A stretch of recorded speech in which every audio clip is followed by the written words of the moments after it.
கர்த்தருடைய வார்த்தைக்கு நாம் திருப்புவோம். பிலிப்பியருக்கு எழுதின நிருபம் 3ஆம் அதிகாரம் 20ஆம் வசனத்தில் இப்படி வாசிக்கிறோம். நம்முடைய குடியிருப்போ பரலோகத்தில் இருக்கிறது, அங்கே இருந்து கர்த்தராய் இருக்கிற இயேசு கிறிஸ்து என்னும் இரட்சகர் வர எதிர்பார்த்து கொண்டிருக்கிறோம். பவுல் எழுதுகிறார், நம்முடைய குடியிருப்போ அப்படின்னா இதுக்கு முன்னாடி இருக்கிற சில மக்களோடு தன்னை ஒப்பிட்டு சொல்லுகிறார். இவர்களெல்லாம் இந்த உலகத்தோடு ஒத்து போகிறவர்கள், உலக காரியங்களில் லயித்திருக்கிறவர்கள்.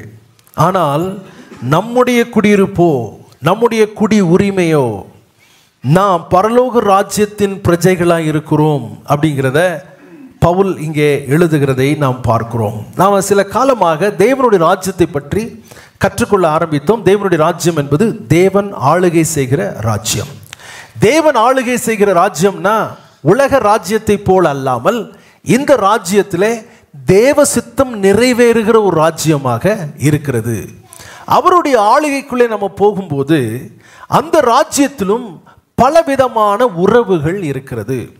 தேவனுடைய ராஜ்யத்தின் உறவுகள் என்று சொல்லும் பொழுது உலக உறவுகளோடு நான் ஒப்பிட்டு சொல்ல விரும்புகிறேன். உலகத்திலே பிறக்கிற எந்த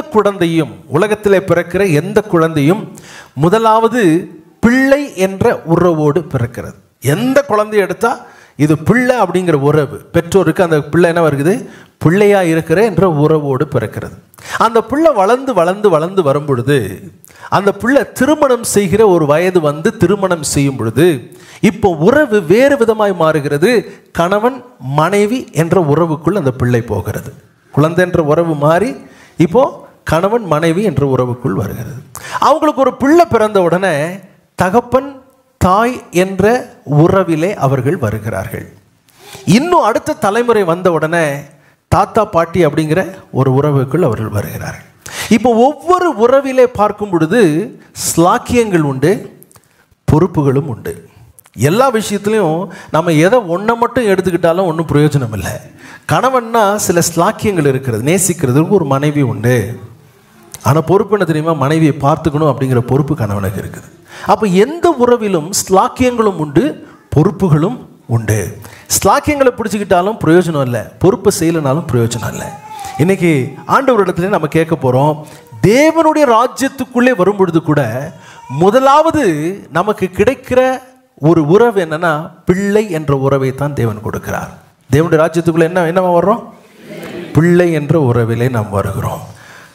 ராஜாவாக இருக்கிற அவர் தான் நமக்கு என்னவா இருக்கிறார், தகப்பனாக இருக்கிறார். நான் வாசித்தோம்ல, யோவான் 1ஆம் அதிகாரம் வாசித்துடலாம். யோவான் 1ஆம் அதிகாரம் 12ஆம் வசனம். யோவான் 1:12 இப்படி வாசிக்கிறோம். அவருடைய நாமத்தின் மேல் விசுவாசம் உள்ளவர்களாய் அவரை ஏற்றுக்கொண்டவர்கள் எத்தனை பேர்களோ அத்தனை பேர்களும் தேவனுடைய பிள்ளைகளாகும்படி அவர்களுக்கு அதிகாரம் கொடுத்தார். பிள்ளைகள் நாமெல்லாம் முதல்ல என்ன உறவில் நம்ம வர்றோம் தேவனுடைய ராஜ்யத்தில்? பிள்ளைகள் என்ற உறவு. பிள்ளைகள் எப்படிப்பட்டவங்களா இருப்பாங்க? பிள்ளைங்க எப்படிப்பட்டவங்களா இருப்பாங்க? நம்ம வீட்டில் பிள்ளைகள் பிறந்த உடனே பிள்ளைகளை பற்றி பயங்கர சந்தோஷம் இல்லை? ஒரு குழந்தை ஒரு வீட்டில் பிறந்த உடனே பயங்கர சந்தோஷம். ஆனால் ஒரு 5 வருஷம் கழிச்சும் அந்த பிள்ளை குழந்தைய மாதிரியே இருந்தால் சந்தோஷம்லாம் காணாமல் போயிடும்.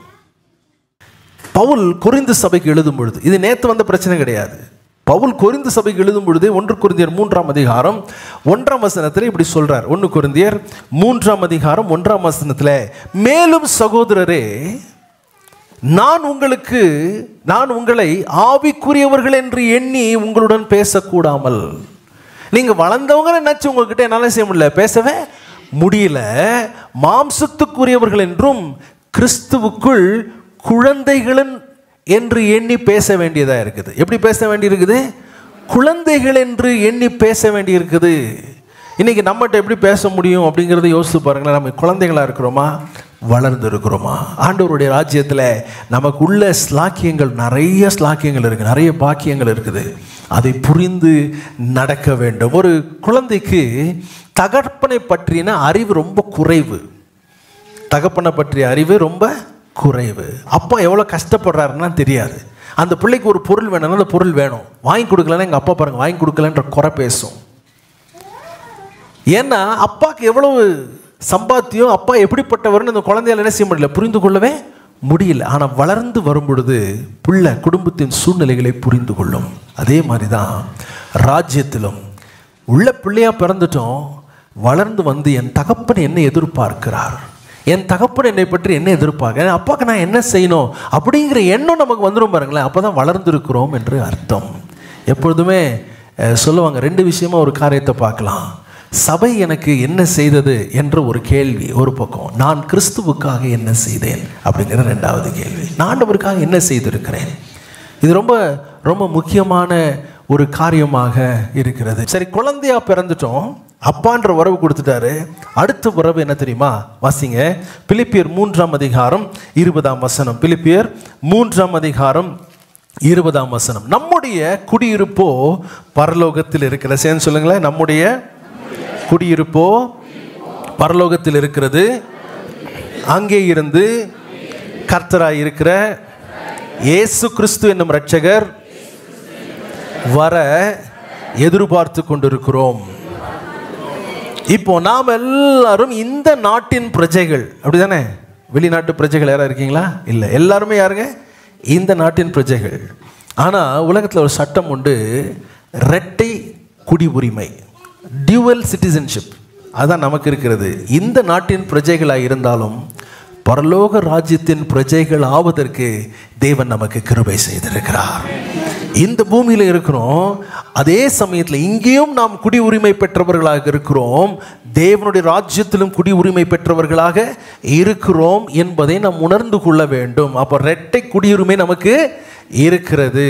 பவுல் சொல்றாரு பாருங்களேன், எனக்கு இங்கே இருக்கவும் ஆசையாக இருக்குது, இதை விட்டுட்டு போகவும் ஆசையாக இருக்கும். ரொம்ப அழகாக சொல்லுவார் பாருங்க, இங்கே இருக்கும் ஆசையாக இருக்குது, அங்கே போகிறதும் ஆசையாக இருக்குது. நம்ம ஊரில் பிறந்து வளர்ந்துட்டு அமெரிக்கா தேசத்தில் போய் தங்கிடுவாங்க பார்த்தீங்களா, அவங்களுக்கு அங்கே அப்படியே போயிட்டே இருக்கும், ரொம்ப வசதியாக இருக்கும், எல்லாம் நல்லா இருக்கும். ஆனால் ஊருக்கு போகிறோம், நம்ம சொந்த தேசத்துக்கு போகிறோன்னு என்ன சந்தோஷம் தெரியுமா? அவ்வளோ சந்தோஷமாக என்ன பண்ணுவாங்க, இங்கே வருவாங்க. இங்கே வந்து கொஞ்ச நாள் எல்லாம் பார்த்த பிறகு அப்புறம் சொல்லுவாங்க, என்ன ரோடெல்லாம் இப்படி இருக்குது, என்னங்க இப்படிலாம் ஓட்டுறாங்க, திரும்பி எங்கே போகணுன்னு ஆசை வருது அவங்களுக்கு. ஆமாம், அங்கே போயிடலான்னு அவங்களுக்கு ஆசை வருது. இந்த 2 காரியங்களை தான் பவுல் சொல்கிறாரு, இங்கே இருக்கவும் ஆசையாக இருக்குது, அங்கே போகவும் ஆசையாக இருக்குது. இந்த 2 ஆசைகள் என்னை இழுக்கிறது. இன்றைக்கி நாம் அப்படி தான் சொல்லணும், ஆண்டவரே இந்த தேசம் நல்ல தேசம், எங்களை வச்சிருக்கிறீங்க, இந்த தேசத்தில் எங்களுக்கு குடியுரிமையை கொடுத்துருக்கிறீங்க, இந்த தேசத்தில் எங்களுக்கு சில அதிகாரங்களை கொடுத்துருக்கிறீங்க, ஆனாலும் எங்களை பரலோக ராஜ்யத்தின் பிரஜைகளாகவும் நீங்கள் மாற்றியிருக்கிறீங்க. அங்கே வரவும் எனக்கு என்னவா இருக்குது, ஆசையாக இருக்குது. ஆனால் இங்கே இருக்கிற வரைக்கும் அவருடைய பிள்ளைகளாய் வாழ எனக்கு ஆசையாக இருக்கிறது. ஹல்லேலூயா. எதன் பேர் புரியுது? ஆமென். ரைட். இப்போ ரொம்ப முக்கியமான ஒரு காரியம் பவுல் சொல்றாரு, நம்முடைய குடியிருப்போ எங்க இருக்குது? பரலோகத்தில் இருக்கு. நம்முடைய குடியிருப்போ எங்க இருக்குது? பரலோகத்தில் இருக்கிறது அப்படின்னு சொல்லி அவர் சொல்லுகிறதை நாம் பார்க்கிறோம். அப்போ ஒவ்வொரு குடிமகனுக்கும் சில உரிமைகள் உண்டு, சில உரிமைகள் உண்டு. அந்த உரிமையை நம்ம அறிந்து கொண்டால்தான் அந்த உரிமையை பெற்றுக்கொள்ள முடியும். சில விஷயங்களை வந்து நம்ம சொல்லணும், சொன்னா தான் நமக்கு அந்த உரிமை நமக்கு கொடுக்கப்படும். உதாரணத்தை நான் சொல்றேன், வாசிங்க. அப்போஸ்தலர் 22ஆம் அதிகாரம், அப்போஸ்தலர் 22ஆம் அதிகாரம் 25ஆம் வசனத்தில் ஒரு காரியம் இங்கே எழுதப்பட்டிருக்கிறது. அந்தப்படி அவர்கள் அவனை வாரினால் அழுந்த கட்டும்போது பவுல் சமீபமாய் நின்ற 100க்கு அதிபதியை நோக்கி, ரோமனும் நியாயம் விசாரிக்கப்படாதவனுமாய் இருக்கிற மனுஷனை அடிக்கிறது உங்களுக்கு நியாயமா என்றான். பாருங்க, பவுலை பிடிச்சிட்டாங்க, பிடிச்சு பவுல் மேல் நிறைய பேர் குற்றம் சாட்டுகிறார்கள். உடனே அந்த ரோம போர் சேவர் என்ன கட்டளை கொடுக்குறாரு, அவனை கட்டுன்றார். உடனே கட்டிட்டாங்க. இப்போ அவனை அடிக்கிறதுக்கு ஆயத்தப்படும் பொழுது பவுல் சொல்றாரு, நான் யார் தெரியுமா? ரோம குடிமகன். அந்த குடிமகனுக்கு இருக்கிற அதிகாரத்தை பற்றி தான் நம்ம கற்றுக்கொள்கிறோம். நான் ரோம குடிமகன் சொன்னோன்னா ஆடி போயிட்டாங்க. இவ்வளோ நேரம் பவுலை ரொம்ப கடுமையாக நடத்தி கொண்டிருந்தவர்கள் ரோம குடிமகனா அப்படின்னு ஒன்று அவங்களுக்குள்ள என்ன வந்துருச்சு? பயம் வந்துருச்சு. அதை வாசிக்கிறோம் பாருங்க, 29ஆம் வசனத்தில், அவனை அடித்து விசாரிக்கும்படி எத்தனமாக இருந்தவர்கள் உடனே அவனை விட்டு விட்டார்கள். ஏன் விட்டாங்க?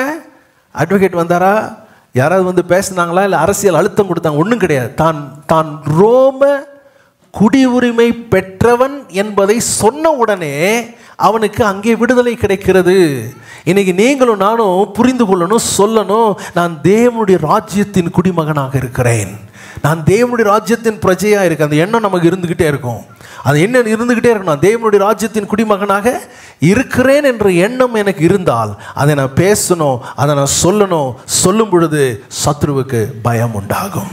அதான் வாசிக்கிறோம் பாருங்க, அவனை அடித்து விசாரிக்கும்படி எத்தனமாய் இருந்தவர்கள் உடனே அவனை விட்டு விட்டார்கள். சேனாதிபதி அவன் ரோமன் என்று அறிந்து அவனை கட்டுவித்ததற்காக பயந்தான். நீ ரோம குடியுரிமை பெற்றவனா? ஐயோ, தெரியாம உன்னை என்ன செஞ்சிட்டேன், கட்டிட்டேனே, தெரியாம உன்னை அடிக்க முயற்சி செய்துட்டேனே. இன்னைக்கு ஆண்டவர்கிட்ட சொல்லுங்க, ஆண்டவரே, நான் உம்முடைய ராஜ்யத்தின் பிரஜை என்பதை அறிந்து நடக்கும் போது எனக்கு விரோதமாக இருக்கிற எந்த சூழ்நிலை மாற்ற நீர் வல்லவராக இருக்கிறேன். ஒரு ரோம குடிமகனுக்கு இவ்வளவு பெரிய ஸ்லாக்கியங்கள் இருக்கும் என்றால் தேவ ராஜ்யத்தின் குடிமக்களாக இருக்கிற நமக்கு எவ்வளவு பெரிய ஸ்லாக்கியங்கள் நமக்கு இருக்கிறது என்பதை நாம் உணர்ந்து கொள்ள வேண்டும். அல்லேலூயா. பவுலுக்கு இதெல்லாம் தெரிஞ்சும் கூட அவங்க ஒன்றும் செய்யலை. எப்போ வாயை திறந்து சொல்கிறாரோ, ஒவ்வொரு நாளும் காலையில் எழுந்த உடனே சொல்லுங்க, தேவனுடைய ராஜ்யத்தில் என்னை கொண்டு வந்ததற்காக ஸ்தோத்திரம், இயேசுவின் மூலமாக ராஜ்யத்தில் என்னை கொண்டு வந்ததற்காக நன்றி, இயேசுவே நீர் இந்த ராஜ்யத்தின் ராஜாவாக இருக்கிறதற்காக ஸ்தோத்திரம், இந்த ராஜ்யத்தின் பிரஜையாக என்னை வைத்திருக்கிறதற்காக ஸ்தோத்திரம், ஆகையால் இந்த ராஜ்யத்தினுடைய சகல ஆசீர்வாதங்களுக்கும் எனக்கு உண்டு, நான் அதற்கு பாத்திரனாய் இருக்கிறேன் அப்படிங்கிற நம்ம அறிக்கை செய்கிறவர்களாக இருக்க வேண்டும். ஆமென். சொல்லணும், வாய்களை திறந்து பேச வேண்டும். சரி, இப்போ ராஜ்யம் அப்படின்னு சொன்னா அதனுடைய குடிமக்களை பாதுகாக்க வேண்டிய பொறுப்பு ராஜா கையில் இருக்குது. ஆமென். நீங்க சொல்லப்பா, நான் உங்களுடைய பிள்ளை மட்டும் இல்லை, உங்களுடைய ராஜ்யத்தினுடைய குடிமகனாக இருக்கிறேன், என்னை பாதுகாக்கிற பொறுப்பு ராஜ்யத்துக்கு இருக்குது. மற்றொரு உதாரணத்துக்கு நாம் திருப்போம். தேவனுடைய மனுஷனின் வேலைக்காரன் அதிகாலமே எழுந்து வெளியே புறப்படுகையில் இதோ இராணுவமும் குதிரைகளும் ரதங்களும் பட்டணத்தை சுற்றி கொண்டிருக்க கண்டான். அப்பொழுது வேலைக்காரன் அவனை நோக்கி, ஐயோ என் ஆண்டவனே, என்ன செய்வோம் என்றான். நம்முடைய வாழ்க்கையில் சில சூழ்நிலைகளை பார்க்கும்போது பதட்டம் வரும். ஐயோ, என்ன செய்யறது, இப்படி ஆயிடுச்சு, நான் என்ன செய்வேன், அப்படி பதறுகிற சூழ்நிலை வாழ்க்கையில் வருதுல. இந்த வேலைக்காரன் காலையில் எழும்பி அவன் வெளியே பார்க்கும்போது அவங்க இருந்த மலையை சுற்றிலும் சீரிய தேசத்தினுடைய இராணுவம் சுற்றி வளைத்து விட்டது. இப்போ இவங்க கண்ணு முன்னாடி இருக்கிறதெல்லாம் இவர்கள் கைதியாக பிடிக்கப்பட போகிறார்கள். வழியே கிடையாது, தப்பிப்பதற்கு என்ன கிடையாது, வழியே கிடையாது. ஆகையால் தான் வேலைக்காரன் சொன்ன ஐயோ அப்படின்னு சொல்கிறான். சில நேரம் நம்முடைய வாழ்க்கையில் சில சூழ்நிலை வரும், ஐயோ என்று சொல்லக்கூடிய சில சூழ்நிலைகள் வரும். ஆனால் அப்போ தான் நான் சொல்லணும், நான் தேவனுடைய ராஜ்யத்தின் பிரஜையாக இருக்கிறேன், தேவ பாதுகாப்பு எனக்கு இருக்கிறது. அல்லேலூயா. இதனுடைய பின்னணி என்ன அப்படின்னு சொன்னீங்கன்னா, சீரிய தேசம் இஸ்ரவேல் தேசத்தை துன்பப்படுத்தி கொண்டே இருக்கிறது. அடிக்கடி வருவாங்க, இங்கே இருக்கிறத எடுத்துகிட்டு போயிடுவாங்க. அப்படிப்பட்ட ஒரு சூழ்நிலையில் சீரிய ராஜா திட்டமிடுறார். அவங்க ரொம்ப பிளான் பண்ணுவாங்க ஒரு விஷயத்தை செய்கிறதுக்கு முன்னாடி. அவங்க இந்த இடத்த நம்ம போய் அடிக்கணும்னு திட்டமிடும் பொழுது இஸ்ரவேல் ராஜாவுக்கு தெரிஞ்சிருது. அவர் அதை பாதுகாத்துறார். திரும்ப திரும்ப இப்படி நடக்கும்போது சீரிய ராஜா ஒரு நாள் அவங்க ஆளுக்கெல்லாம் கூப்பிட்டு அவர் சொல்ற, ஒழுங்காக சொல்லுங்கள், யார் இந்த வேலையை செய்கிறீங்க? நாம் போடுற திட்டம் ரகசியமாக போடுறோம், ஆனால் அவங்களுக்கு அந்த திட்டம் என்ன பண்ணிடுது, தெரிஞ்சு போயிடுது. எப்படி அது தெரியுது? நீங்கள் தான் உளவாளி, யாரோ ஒருத்தர் உள்ளே இருக்கிறீங்க. ஒன்று ராஜா கால விழுந்துட்டாங்க, ஐயா சாமி நாங்கள்லாம் ஒன்றும் செய்யலை, இஸ்ரவேல் தேசத்தில் எலிசா என்ற ஒரு தீர்க்கதரிசி இருக்கிறார். தேசத்தில் யார் இருக்கிறா? எலிசா என்ற தீர்க்கதரிசி இருக்கிறார். நீங்கள் ரகசியமாக என்ன திட்டம் போட்டாலும் அவர் போய் அழகாக ராஜாட்ட என்ன பண்ணிடுவார், சொல்லிடு. அப்படியா, இது தெரியாமல் போச்சு, முதல்ல போய் அந்த எலிசாவை தூக்கிட்டு வாங்க என்றாரு. முதல்ல எலிசாவை தூக்கிட்டு வரணுன்னு ராஜா பார்க்குற, எலிசா தானே சாதாரண மனுஷன். பொதுவாக ஆண்டவருடைய பிள்ளைகளை ஞாபகம் வச்சுக்கோங்களேன், நமக்கு இருக்கிற பாதுகாப்பு சரீர கண்களால் பார்க்க முடியாத பாதுகாப்பு. உலகத்தாருக்கு இருக்கிற பாதுகாப்பு கண்களால் பார்க்கக்கூடிய பாதுகாப்பு. ஆனால் அந்த பாதுகாப்பையும் மீறி பாதிப்புகள் நடக்கும். அப்போ எவ்வளவு உயர்ந்த தேசமாக இருந்தாலும், எவ்வளவு விசேஷித்த பாதுகாப்பு போட்டாலும் அந்த பாதுகாப்பை தொலைச்சிட்டு போக முடியும். ஆனால் உங்களுடைய பாதுகாப்பும் என்னுடைய பாதுகாப்பும் கண்களால் பார்க்க முடியாத பாதுகாப்பாக இருந்தாலும் அது மிக விசேஷமான பாதுகாப்பாக இருக்கிறது. அதை தாண்டி ஒரு அணு கூட நம்மை அணுக முடியாது. ஹல்லேலூயா. இப்போ இவர்கிட்ட வந்து ஐயோ அப்படின்னு சொன்ன உடனே வேலைக்காரனை பார்த்து அவர் சொல்றாரு, 17ஆம் வசனம், அப்பொழுது எலிசா விண்ணப்பம் பண்ணி, கர்த்தாவே இவன் பார்க்கும்படி இவன் கண்களை திறந்துருளும் என்றான். இந்த வார்த்தை ரொம்ப முக்கியமான வார்த்தை. நாம ஆண்டவர்கிட்ட கேட்கணும், ஆண்டவரே என்னை சுற்றிலும் போடப்பட்டிருக்கிற பாதுகாப்பை நான் உணரும்படி என் மனக்கண்களை திறந்துருளும். எவ்வளவு பெரிய பாதுகாப்பு எனக்கு இருக்கிறது, இதை நான் உணர்ந்து கொள்ளணும். பல நேரங்களில் நாம் சாதாரணமாக காரியங்கள் எடுக்கிறோம். நான் சொல்கிறேன் பாருங்களேன், ஒவ்வொரு நாளும் நமக்கு வருகிற ஆபத்துகளிலே தேவன் நம்மை பாதுகாத்து கொண்டே இருக்கிறார். நம்ம கண்ணுக்கு தெரியாமலே, நமக்கு புலப்படாமலே, நாம் உணராமலே நமக்கு வருகிற பல பாதுகாப்புகளிலே ஆண்டவருடைய கிரியை இருந்து கொண்டு இருக்கிறது. தேவ தூதர்கள் நம்மை பாதுகாத்து கொண்டே இருக்கிறார்கள். அவர் அறியாமல் ஒன்றும் நம்முடைய வாழ்க்கையில் நடப்பதில்லை. அவன் கண்களை திறந்தருளும் அப்படின்னு சொன்ன உடனே கர்த்தர் அந்த வேலைக்காரன் கண்களை திறந்தார். இதோ எலிசாவை சுற்றிலும் அக்கினிமயமான குதிரைகளாலும் ரதங்களாலும் அந்த மலை நிறைந்திருக்கிறதை அவன் கண்டான். இதை வாசிக்கும் போது திரும்ப திரும்ப நான் வாசித்து பார்த்தேன். வாசிக்கும் போது எல்லாரை சுற்றிலும், மலையை சுற்றிலும் இல்லை, பாதுகாப்பு யாரை சுற்றிலும் இருக்கிறது? எலிசாவை சுற்றிலும் இருக்கிறது. ஏனென்றால் அவன் தான் தேவனுடைய ராஜ்யத்தின் பிரஜையாக இருக்கிறான். அவனை சுற்றிலும் தான் தேவனுடைய பாதுகாப்பு இருக்கிறது. ஆமென். இன்னைக்கு நாம் எவ்வளோ கவனமாக இருக்கணும்னு யோசிச்சு பாருங்க. ராஜ்யத்துக்குள்ளே நிற்கிறோம், தேவனுடைய ராஜ்யத்துக்குள்ளே இருக்கிறோம். எனக்கு அந்த தெய்வீக பாதுகாப்பு கொடுக்கப்பட்டிருக்கிற அந்த பாதுகாப்பின் வளையத்துக்குள்ளே நான் இருந்து கொண்டே இருக்கிறேன் அப்படிங்கிறத நாம் புரிந்து கொள்ள வேண்டும். ஆமென். தேவனுடைய ராஜ்யம் நம்மை பாதுகாக்க போதுமானதாக இருக்கிறது, வல்லமை உள்ளதாக இருக்கிறது. சங்கீதம் 46 அதிகாரம், சங்கீதம் 46 அதிகாரம் 1, 2, 3 வசனங்களை நாம் வாசிக்க போகிறோம், சேர்ந்து வாசிக்க போகிறோம். நமக்கு அடைக்கலமும் பலனும் ஆபத்து காலத்தில் அனுகூலமான துணையுமானவர். ஆகையால் பூமி நிலை மாறினாலும், மலைகள் நடு சமுத்திரத்தில் சாய்ந்து போனாலும், அதன் ஜலங்கள் கொந்தளித்து பொங்கி அதன் பெருக்கினால் பர்வதங்கள் அதிர்ந்தாலும் நாம் பயப்படலும். தேவனுடைய ராஜ்யத்தின் பிரஜையா உங்களுக்காக எனக்காக நீதியும் நியாயமும் நமக்கு இருக்கிறது. எப்போனாலும் அவர்கிட்ட போகலாம். இதுக்கு ஒரு நல்ல உதாரணத்தை உங்களுக்கு சொல்ல வரும். 1 ராஜாக்களின் புஸ்தகம் 3ஆம் அதிகாரத்தை எடுத்து 1 ராஜாக்கள் 3ஆம் அதிகாரம் 16ஆம் வசனத்தில், அப்பொழுது வேசிகளான 2 ஸ்திரீகள் ராஜாவினிடத்தில் வந்து அவனுக்கு முன்பாக நின்றார்கள்.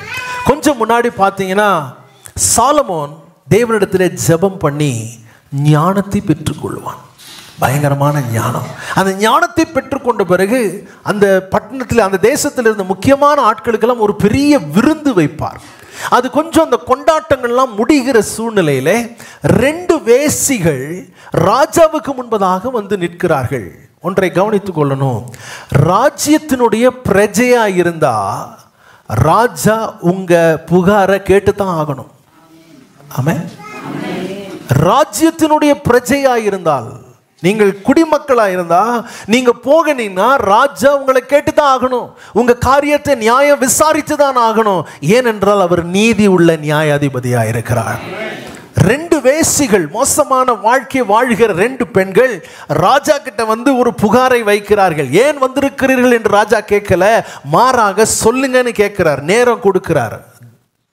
சாலமோன் எவ்வளவு பெரிய ஆளு, எவ்வளோ ஞானம் உள்ள ஆளு, எவ்வளோ பெரிய ராஜ்யத்தை ஆளுகை செய்கிற மனுஷன்.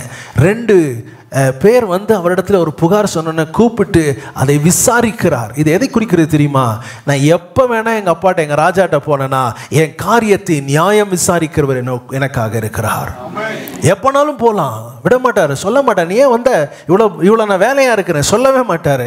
என் ராஜ்யத்தின் பிரஜை என்ற உறுதி எனக்கு இருக்கும் என்றால் என் ராஜாவினிடத்தில் நீதிக்காக எப்பொழுது வேண்டுமானால் என்னால் போக முடியும், எனக்கு நீதி கிடைக்கும். ஆமென். இங்க என்ன சூழ்நிலை? 2 பெண்கள், ஒவ்வொரு பெண்ணும் ஒரு ஆண் பிள்ளையை பெற்றெடுக்கிறாள். இந்த அம்மாக்கு ஒரு ஆண் பிள்ளை இருக்கு, அந்த அம்மாக்கு ஒரு ஆண் பிள்ளை இருக்குது.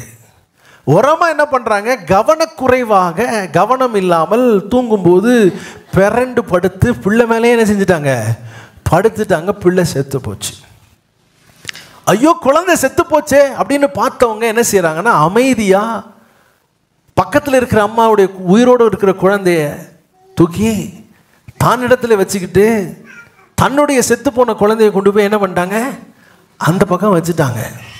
இப்போ தாய் விழித்து பார்த்த உடனே பயப்படுகிறாள். ஐயோ என்ன ஆச்சு, என் பிள்ளை இது இல்லையே, இது என் பிள்ளை இல்லையே. 1, 2வது இந்த பிள்ளை செத்து வேற இருக்குதே, என்கிட்ட கொண்டாந்து வச்சிருக்கிறாங்கன்னு சொல்லி பதறி போய் அவர் என்ன செய்யறா, எழும்புறா. இவ எல்லா பக்கமும் போய் சொல்றா, இவ செஞ்ச தப்பு இவ எல்லா பக்கமும் போய் செய்யறா. எனக்கு செய்யப்பட்ட அநீதியை கேளுங்க, எனக்கு செய்யப்பட்ட அநீதியை கேளுங்க. என் பிள்ளைன்ற இந்த உயிரோடு இருக்கிற பிள்ளை அவ கேட்குற, அவ பிள்ளைன்னு சொல்றா. இது அநியாயமா இல்லையா? ராஜா பார்க்குறாரு, அவருக்கு நல்லா தெரியும் ஞானி இல்லை, பட்டயத்தை எடுத்துட்டு வாங்குறாரு. எல்லாம் ஆண் பார்க்குறான். என்னையா பிரச்சனை வேற விதமான பிரச்சனையாக இருக்குது. ராஜா எதை கொண்டு வர சொல்கிறாரு? பட்டயத்தை கொண்டு வாங்குறாரு. அப்படின்ன உடனே எல்லாம் பார்க்க ஒரு நல்ல வாட்டு, நான் நினைக்கிறேன் வாட்டை சாட்டமாக ஒரு ஆள் பட்டயத்தை கொண்டு வந்திருப்போம். ரைட், வெரி குட், இந்த குழந்தைய கொண்டு வாங்கப்பா, ரெண்டாம் வெட்டுங்க, இந்த அம்மாவுக்கு ஒரு பாதி கொடு, இந்த அம்மாவுக்கு ஒரு பாதி கொடு, போங்க அப்படின்ட்டாரு. அங்கே சொல்ல முடியுமா? பெற்ற தாய் பதறி போய் சொல்லுகிறாள், ராஜா இந்த பிள்ளை வெட்ட வேண்டாம், அவளே வச்சுக்கிட்டோம், அவளே வளர்த்துக்கிட்டோம், எனக்கு இந்த பிள்ளை வேண்டாம், ஆனால் கொல்ல மட்டும் செய்யாதீங்கன்னு சொன்ன உடனே ராஜா புரிஞ்சுக்கிட்டார் யார் உண்மையான தாய். நான் சொல்கிறேன், நம்முடைய ராஜாவிடத்தில் நீதி உண்டு, நியாயம் உண்டு. உலகம் பொய் சொன்னாலும் அவருக்கு முன்னாடி எந்த பொய்யும் நிற்காது. எல்லாத்தையும் வெளிப்படுத்த வல்லமை அவரிடத்துல உண்டு. ஹல்லேலூயா. சில நேரங்களில் குற்றம் சாட்டப்பட்டவர்களாய் நீங்கள் நிற்பீங்கன்னா, இன்னைக்கு சொல்லுங்களேன், உங்கள் வழக்குகளை மனுஷரிடத்தில் கொண்டு போகாதீங்க, உங்கள் நியாயத்தை மனுஷன்கிட்ட போய் சொல்லாதீங்க. மனுஷனால் புரிந்து கொள்ளவே முடியாது. ஆனால் நம்முடைய ராஜாதி ராஜா, தேவாதி தேவன், அவர் தான் ராஜ்யத்தின் தலைவராக இருக்கிறார். அவர்கிட்ட உங்களோட வழக்குகளை கொண்டு போய் வைங்க. அவர் நியாயமாய் நீதியாய் அவர் விசாரித்து காரியத்தை செய்து முடிப்பார். ஹல்லேலூயா. ரொம்ப அழகாக அந்த வசனத்தில் வாசிக்கிறோம் பாருங்களேன். 1 ராஜாக்கள் 3ஆம் அதிகாரம் 26ஆம் வசனம். அப்பொழுது உயிரோடு இருக்கிற பிள்ளையின் தாய் தன் பிள்ளைக்காக அவள் குடல் துடித்ததினால் ராஜாவை நோக்கி, ஐயோ என் ஆண்டவனே, உயிரோடு இருக்கிற பிள்ளையை கொல்ல வேண்டாம், அதை அவளுக்கே கொடுத்து விடும் என்றாள். மற்றவள், அது எனக்கும் வேண்டாம் உனக்கும் வேண்டாம், பிளந்து போடுங்கள் என்றாள். என்னங்க சொல்றா? ஒரு அம்மா சொல்றாங்க கொல்லாதீங்கன்றாங்க, இன்னம்மா சொல்றாங்க வெட்டிருங்க. அவளுக்கும் வேணாம் எனக்கு. எவ்வளவு பொல்லாத இருதயம் இருக்கிறது பாருங்க, எவ்வளவு பொல்லாத இருதயம் இருக்கிறது பாருங்க. அப்ப சாலமோனுக்கு அவ்வளவு ஞானம் இருக்கும் என்றால், சாலமோனே இவ்வளவு நியாயமாக ஒரு காரியத்தை விசாரிப்பார் என்றால், என் தேவன் எவ்வளவு பெரியவராக இருக்கிறார். அவரை பற்றி தான் வேதம் சொல்லுகிறது. மத்தேயு 12ஆம் அதிகாரம் 42ஆம் வசனத்தில் இப்படி வாசிக்கிறோம். மத்தேயு 12:42. தென் தேசத்து ராஜஸ்திரீ பூமியின் எல்லைகளில் இருந்து சாலமோனுடைய ஞானத்தை கேட்க வந்தாள். ஆண்டவர் சொல்றார், இதோ சாலமோனிலும் பெரியவர் இங்கே இருக்கிறார். சொல்லுங்களேன், இதோ சாலமோனிலும் பெரியவர் இங்கே இருக்கிறார். இதோ சாலமோனிலும் பெரியவர் இங்கே இருக்கிறார். நாம் என்ன செய்ய வேண்டும்? எபிரேயர் 4ஆம் அதிகாரம் 16ஆம் வசனத்தில் இப்படி வாசிக்கிறோம். எபிரேயர் 4ஆம் அதிகாரம் 16ஆம் வசனம். ஆதலால் நாம் இரக்கத்தை பெறவும் ஏற்ற சமயத்தில் சகாயம் செய்யும் கிருபையை அடையவும் தைரியமாய் கிருபாசன தண்டையில் சேர கடவும். இந்த ராஜ்யத்தில் நீதியும் நியாயமும் எப்படி செயல்படுத்தப்படுகிறது அப்படிங்கிறதுக்கு மற்றொரு உதாரணத்தை நான் சொல்ல விரும்புகிறேன். முதலாவது காரியம், தீமை செய்தார்கள். தீமை செய்தார்கள். இந்த பெண் மற்றொரு பெண்ணுக்கு தீமை செய்தாள், ராஜா நியாயம் செய்தார். ஆமென். மனிதர்கள் தீமை செய்தால் இந்த ராஜ்யத்தின் ராஜா நியாயம் செய்வார். அப்போ செயலை மட்டும் அவர் கவனிக்கிற தேவன் அல்ல, பேச்சுகளையும் கவனிக்கிற தேவனாக அவர் இருக்கிறார். இன்னைக்கு நம்ம நினைக்கூட, எனக்கு விரோதமாக இவங்க செஞ்சாங்க அதனால ஆண்டவர் இல்லை. உங்களுக்கு விரோதமாக பேசினாலுமே குற்றம் தான், ஞாபகம் வச்சுக்கோங்க. நீங்க தேவனுடைய ராஜ்யத்தின் பிரஜையா நீங்க இருப்பீங்கன்னா, உங்களுக்கு விரோதமாய் பேசப்படுகிற ஒவ்வொரு வார்த்தையும் நம்முடைய ராஜா கேட்டுக்கொண்டே தான் இருக்கிறார். ஆமென். சரி, இதுக்கு ஒரு ஒரு ஒரு என்ன சொல்றது, ப்ரூஃப் சொல்லணுமா இல்லையா? வாசிங்களேன். 2 சாமுவேலின் புஸ்தகம் 16ஆம் அதிகாரம். 2 சாமுவேல் 16ஆம் அதிகாரம் 5லிருந்து 7 வசனங்கள் வரைக்கும் நான் வாசிக்கிறேன். தாவீது ராஜா பகூரிம் மட்டும் வந்தபோது, இதோ சவுல் வீட்டு வம்சத்தானாயிருக்கிற கேராவின் குமாரனாகிய சீமேயி என்னும் பேருள்ள ஒரு மனுஷன் அங்கே இருந்து புறப்பட்டு தூஷித்து கொண்டே நடந்து வந்து, சகல ஜனங்களும் சகல பலசாலிகளும் தாவீதின் வலதுபுறமாகவும் இடதுபுறமாகவும் நடக்கையில் தாவீதின் மேலும் தாவீது ராஜாவுடைய சகல ஊழியக்காரன் மேலும் கற்களை எறிந்தான். சீமேயி அவனை தூஷித்து, இரத்த பிரியனை, பேலியாளின் மனுஷனை, தொலைந்து போ என்றான். இங்க என்ன வாசிக்கிறோம் அப்படின்னா, தாவீதினுடைய சிங்காசனத்தை கவிழ்த்து போட்டு அவனுடைய மகனாகி அப்சலோம் சிங்காசனத்தை பிடித்து கொண்டான். மகன் சிங்காசனத்தை பிடித்து கொண்டவன் தகப்பன் விரோதமாய் எழுந்து போராட மனதில்லாமல் ஓடி போகிறார். அப்படி ஓடி போகும்போது அந்த வழியிலே ஒரு மனுஷன் தாவீதுக்கு எதிர வர்றான். அவன் பேர் தான் சீமேயி. இந்த சீமேயி தாவீது செய்யாத குற்றங்களை தாவீதின் மேல் போட்டு பேசுகிறான். அவன் சொல்றான், நீ தான் சவுலை கொன்ன, சவுலை நீ தான் கவிழ்த்தின, சவுலை கவிழ்த்தினால்தான் நீ இப்போ ராஜாவா இருக்கிற, இப்போ உனக்கே திருப்பி வந்துருச்சு பாரு அப்படின்னு சொல்லி அவனை குற்றம் சாட்டுகிறான். நல்லா கவனிங்க, உங்களை யார் குற்றம் சாட்டினாலும் தேவனுடைய ராஜ்யத்தின் பிரஜைகளை நீங்க இருப்பீங்க அப்படின்னா, நீங்க சும்மா இருந்தாலும் தேவன் சும்மா இருக்க மாட்டாரு. நீங்க சும்மா இருந்தாலும் ஆண்டவர் சும்மா இருக்க மாட்டாரு. உங்களுக்காக இறங்குவார், பேசுவார், கிரியை செய்வார், உங்கள் நியாயத்தை தேவன் வெளிப்படுத்துவார்.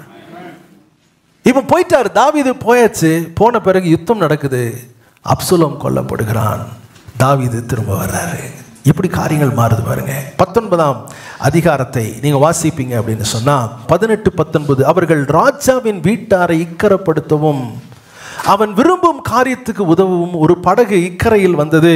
அப்பொழுது கேராவின் குமாரனாகிய சீமேயி யோர்தானை கடக்க போகிற ராஜாவுக்கு முன்பாக தாழ விழுந்து, சொல்லுங்க, ராஜாவுக்கு முன்பாக தாழ விழுந்து.